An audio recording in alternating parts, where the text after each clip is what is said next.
Mccain Institute attracting former Clinton Foundation owners. The Mccain Institute is the new darling of powerful interest groups and foreign donors seeking to influence U.S. policy after the demise of the Clinton Foundation. Following Hillary Clinton's defeat last November, donations to the Clinton Foundation by foreign donors and the corporate sector dropped by as much as 87% and 37%. While this was clearly devastating news for the Clintons, essentially signaling a drastic decline in their political clout, it has now become clear that the foundation of another former U.S. presidential candidate has gained the favor of many of the Clinton Foundation's former donors. Republican Senator John McCain, current chairman of the Senate's Armed Services Committee, has been donations to the McCain Institute surge, particularly donations from ostensibly, quote, liberal donors such as George Soros and other longtime Clinton backers. The McCain Institute is meant to serve as the senator's legacy, quote, upon his eventual retirement, and claims to be dedicated to advancing human rights, dignity, democracy, and freedom.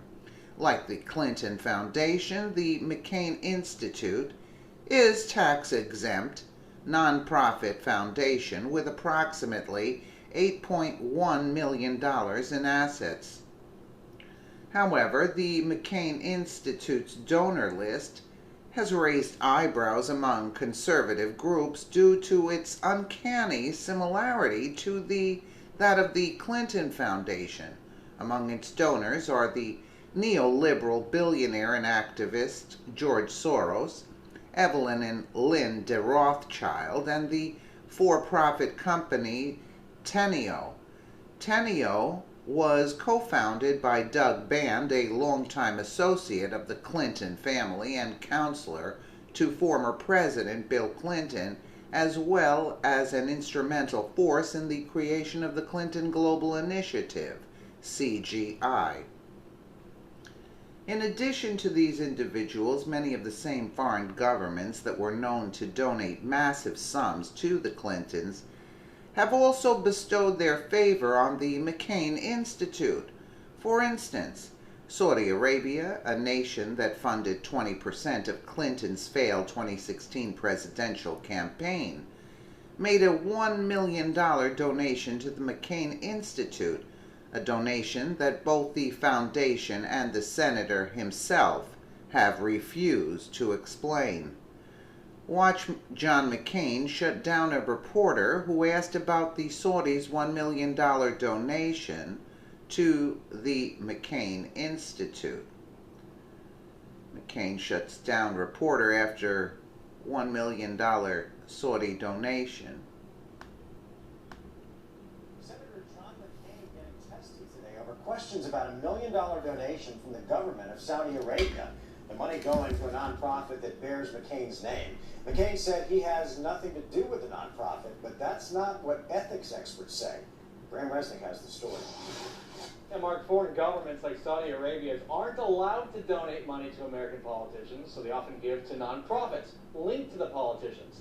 Senator McCain claimed today there was no link, and after a few minutes, he cut off questions about the donation.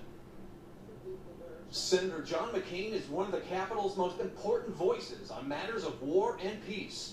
Thank God for the Saudis and Prince Bandar. We're starting to see a little bit of reversal there. We're now learning the government of Saudi Arabia donated $1 million to the McCain Institute for International Leadership, a nonprofit that bears the senator's name. I'm proud that the institute is named after me, but I have nothing to do with it, and except that they use my name, which I am honored, just as the Goldwater Institute uses Goldwater's name. Democratic presidential candidate Hillary Clinton's been pummeled over foreign contributions to the nonprofit Clinton Foundation. McCain laughed off any comparison. Look, my friend, look at what Clinton Institute is raised in the form of money. I mean, come on, there's no connection there. But government ethics watchdogs say there's a reason the McCain Institute is getting Saudi money. And anyone who's going to chip in $1 million or more to the McCain Institute is going to get John McCain's ear. McCain's positions on the Middle East largely square with Saudi Arabia's. This is in Saudi Arabia's interest to try to influence John McCain.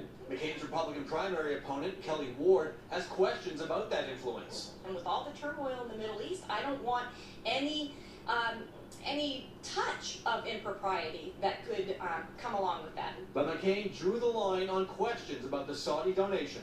One more question about the McCain Institute. They were kind of... I've answered all the questions. I have answered all the questions I'm going to answer. There you have it. Foreign governments are forbidden from donating to U.S. politicians and often donate to nonprofits in order to gain privileged access to America's most powerful lawmakers, an arrangement often called pay to play. For instance, the Clinton Foundation received between $10 and $25 million from the Saudi monarchy, between $1 and $5 million more originating from the group Friends of Saudi Arabia, which was co-founded by a Saudi prince. The McCain Institute has also accepted more than $100,000 from the OCP Group, a Moroccan state-run phosphate fertilizer company that operates in territory that it has illegally occupied since 1975. Morocco has been criticized by human rights groups who argue that the Moroccan government consistently violates basic human rights and that its state-owned companies subject their workers to gruesome conditions while exploiting the disputed territory's natural resources. The King of Monaco, not so coincidentally, was himself a major donor to the Clinton Foundation. Hillary Clinton personally received a $12 million check from the king in return for holding a CGI regional meeting in the country. Critics of the McCain Institute have repeatedly pointed out the conflict of interest for the Republican senator, while also noting the Institute's similarities to the Clinton Foundation. This is a very real conflict of interest, Craig Holman, a government affairs lobbyist at Public Citizen, told the Daily Caller. This is the similar type of pattern we received with the Clinton Foundation, in which foreign governments and foreign interests were throwing a lot of money in the hopes of trying to buy influence. And of course, we know that that's what's taking place. Concerns have also been voiced regarding the role of the Institute's donors and McCain's personal leadership in the organization's exclusive Sedona Forum, quote, which critics say is remarkably similar to the Clinton Global Initiative, in that it hosts an annual gathering of special interests and powerful political figures, resulting in the alleged creation of pay-to-play schemes.